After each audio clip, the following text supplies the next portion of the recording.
Hello friends, magnitude institute presents काम की बात एपिसोड 2 के अंदर आपका स्वागत है। और आज का टॉपिक है नीट 2020 के ऊपर। एनटीए ने एक रिलीज किया है डिटेल प्रोटोकॉल को कि भाई किस तरह से कंडक्ट कर सकते हैं एग्जामिनेशन इस पेंडेमिक के दौरान। तो चलिए पूरी बात जानते हैं क्या न्यूज़ में और क्या ये डिटेल्ड प्रोटोकॉल है उसके बारे में। तो दोस्तों, जैसे कि आप जानते हो कि जो नीट की एग्ज़ाम है यानी कि national eligibility cum entrance test सितंबर में होने वाली है 2020 को, यानी कि 2020 में। और उसके लिए नेशनल टेस्टिंग एजेंसी एनटीए जो हाल ही में मौजूद हुआ है, हाल ही में बना है, तो उसने एक डिटेल्ड प्रोटोकॉल को कंडक्ट किया है, निकाला है, रिलीज़ किया है, जिसकी मदद से 15 लाख स्टूडेंट्स जो पार्टिसिपेट करने वाले हैं इस एग्ज़ाम में, वो सोशल डिस्टेंसिंग नॉर्म और सेफ्टी के नॉर्म्स को फॉलो करते हुए किस तरह से अच्छे से सेफ तरीके से एग्ज़ाम दे सके, उसके लिए प्रोटोकॉल रिलीज़ किया है। क्या है प्रोटोकॉल की डिटेल हम लोग देखते हैं। तो क्राउड को अवॉइड करने के लिए एग्जामिनेशन सेंटर के एंट्रेंस पर, क्योंकि एक साथ क्राउड इकट्ठा हो जाता है, उसको अवॉइड करने के लिए अलग अलग बच्चों को टाइम स्लॉट दिया हुआ है कि भाई इतने बच्चों को इस टाइम पर आना है, इतने बच्चों को उस टाइम पे आना है। और जितने भी स्टाफ मेंबर्स और कैंडिडेट है उनको थर्मोगन से चेक किया जाएगा एंट्री पॉइंट पर ही कि उनको फीवर है या नहीं है। अगर इन केस कोई स्टाफ पर्सन या कैंडिडेट नॉर्मल टेम्परेचर से अबोव उनका टेम्परेचर आता है या तो कोई भी सिम्टम दिखता है कोविड-19 का, तो उनको एक सेपरेट आइसोलेशन रूम में रखा जाएगा या बिठाया जाएगा। अब परमिट क्या है, क्या क्या आप कैंडिडेट्स को लेके जाना पड़ेगा। तो फेस पर मास्क होना चाहिए, हाथ में ग्लव्स होना चाहिए, एक ट्रांसपेरेंट वाटर बॉटल होनी चाहिए, उसके अलावा खुद का एक स्मॉल सैनिटाइजर ले जाना है 50 ml का। और जो भी एग्जाम रिलेटेड डॉक्यूमेंट्स है, जो इंस्ट्रक्शन दिए हुए उनको कि एडमिट कार्ड लाना है, आईडी कार्ड लाना है, एटसेट्रा, जो भी उनसे मंगवाया गया हो, ये सब ले जाना कंपलसरी रहेगा। अब कैंडिडेट फ्रिस्किंग की बात करते हैं तो बॉडी पैट फ्रिस्किंग यहाँ पर नहीं होगी।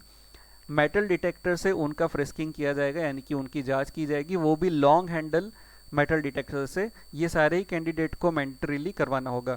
और जो फ्रिस्किंग पर्सनल है वो ध्यान रखेगा कि मेटल डिटेक्टर के जरिए ही वो चेक करे और किसी के भी फिजिकल कांटेक्ट में ना आए किसी भी कैंडिडेट के। उसके अलावा ब्लूटूथ और वाईफाई सिग्नल प्रेजेंट है उसकी चेक की जाएगी एग्जामिनेशन रूम्स या एग्जामिनेशन सेंटर के अंदर, उन सब की भी जांच पड़ताल की जाएगी। डॉक्यूमेंट वेरिफिकेशन की बात करते हैं तो यहाँ पर गाइडलाइन में ये बोला गया कि अराउंड 3 फीट के विड्थ का टेबल होना चाहिए रजिस्ट्रेशन रूम या रजिस्ट्रेशन हॉल के अंदर। कैंडिडेट को अपना डॉक्यूमेंट डिस्प्ले करना होगा एग्जाम फंक्शनरी के सामने विदाउट टचिंग द डॉक्यूमेंट। और मैनुअल अटेंडेंस लिया जाएगा सिग्नेचर के साथ, हैंड ग्लव्स पहनकर, और कोई भी थंब इम्प्रेशन यहाँ पर नहीं लिया जाएगा। और जो फिजिकल मूवमेंट रहता है इन्विजिलेटर्स का एग्जामिनेशन रूम के अंदर, वो भी कम से कम रखा जाएगा। जो प्रैक्टिस है वाटर डिस्पेंसर की, पानी की सुविधा दी जाएगी, तो वो इस बार नहीं मिलेगी। कैंडिडेट्स को खुद का अपना वाटर बॉटल ट्रांसपेरेंट वाला ले जाना है, जो कि आप अपने टेबल पर रख सकते हैं। ग्लव्स और मास्क को जो है वो डिस्पोज करना पड़ेगा एक पैडल पुश कवर्ड डस्टबिन के अंदर, एग्जामिनेशन सेंटर के अंदर होगा या तो आउटसाइड हॉल भी मौजूद होगा, ऐसा एनटीए की गाइडलाइन में बोला गया है। और साथ में गवर्नमेंट ऑफिशियल ने यह भी बोला है कि हम लोग अपना बेस्ट ट्राई कर रहे हैं कि कुछ भी कमियां यहाँ पर ना रहे, कुछ भी खतरा यहाँ पर ना रहे, और इसके लिए मेडिकल प्रोफेशनल से लगातार वो लोग गाइडलाइन या तो अपनी गाइडेंस ले रहे हैं कि भाई कहाँ कहाँ पर मोस्ट चैलेंजिंग टास्क हो सकता है। तो एनटीए ने बोला कि उन्होंने एक डिटेल प्रोटोकॉल इस तरह से डेवलप किया है जिसके जरिए एक टचलेस मैनर में सोशल डिस्टेंसिंग फॉलो करते हुए एग्जाम कंडक्ट हो, और एक काफ़ी बेहतर तरीके से।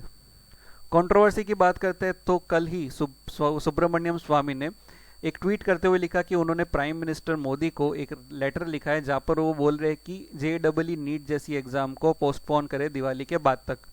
और साथ में ये भी क्लैरिफिकेशन दिया है कि मेरा मतलब नीट एग्जाम का मतलब इसके रिलेटेड जितनी भी एंट्रेंस एग्जाम है लाइक जेईई, उन सबको पोस्टपोन करे दिवाली के बाद तक। लेकिन कल ही एनटीए ने एक क्लैरिफिकेशन जारी करते हुए बोला कि जो शेड्यूल इन्होंने बताया गया है नीट और जेईई एग्ज़ाम के लिए, तो उस शेड्यूल डेट पर ही ये एग्ज़ाम होगी, पोस्टपोन होने के यहाँ पर कोई भी चांसेस नहीं दिख रहे। तो इन सारे घटनाओं पर, इन सारे न्यूज़ पर आप नज़र बनाए रखें। काम की बात अगर आपको हमारी पसंद आ रही हो तो आप उसे लाइक एंड शेयर करिए। वीडियो देखने के लिए थैंक यू सो मच। आपका दिन शुभ रहे।